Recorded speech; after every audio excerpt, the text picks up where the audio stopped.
Now you're a two-time Elite Canada champion. Tell me what it felt like when you realized you had your second title in a row.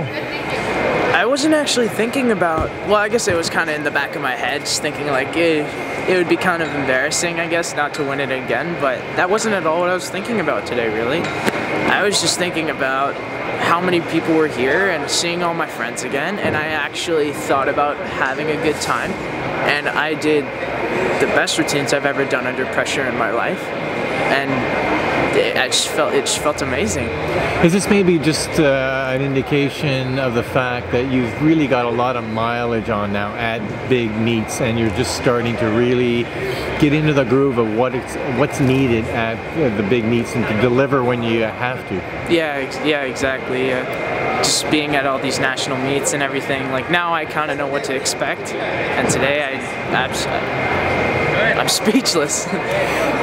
Compared to last year when you won, what types of improvements or things have you done to change your routine since winning the title last year?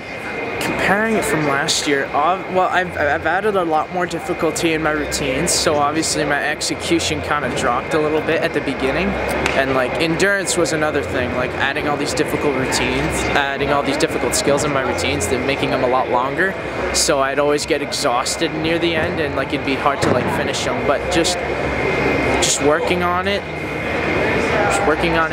I ended up pulling off everything pretty well today. So. You mentioned that coming into the meet, you weren't necessarily so sure that everything was exactly where you wanted it to be. What things were you worried about? Well, to make it fairly simple, the week, I think 2 weeks ago, I had my high school exams.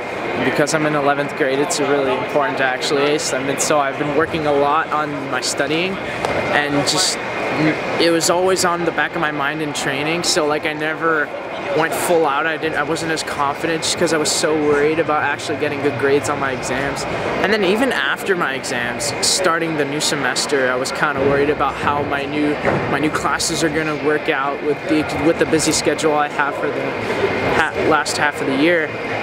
But I try not to worry about it too much today. I just thought completely about my routines and all my friends, encouraging them on, and yeah. How much of a boost now is this going to give you, and what are the next big goals for you looking ahead in the near future? Well, in the very close future, I'd say the Canada Winter Games, so I made the team for that. My main goal for those is to place in the all-around final and possibly make a couple of event finals. Nothing in particular. Well, I'd really like to make the parallel bar finals because those are my favorite event.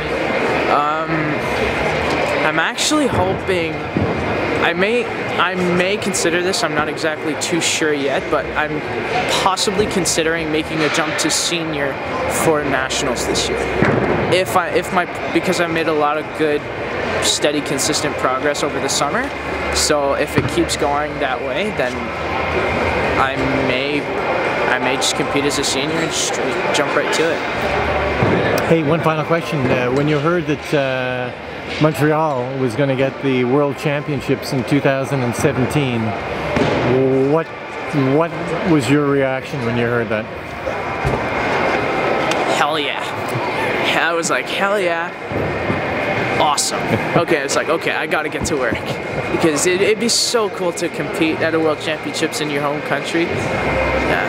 I was just blown away. And now I'm like more motivated than ever to actually get all my routines ready to go. Is 3 years enough time for you to get up to that level that you could make the world team in 2017? I'm gonna have to push it a lot harder than I already am, and I'm already pushing it quite hard, but I think it's possible.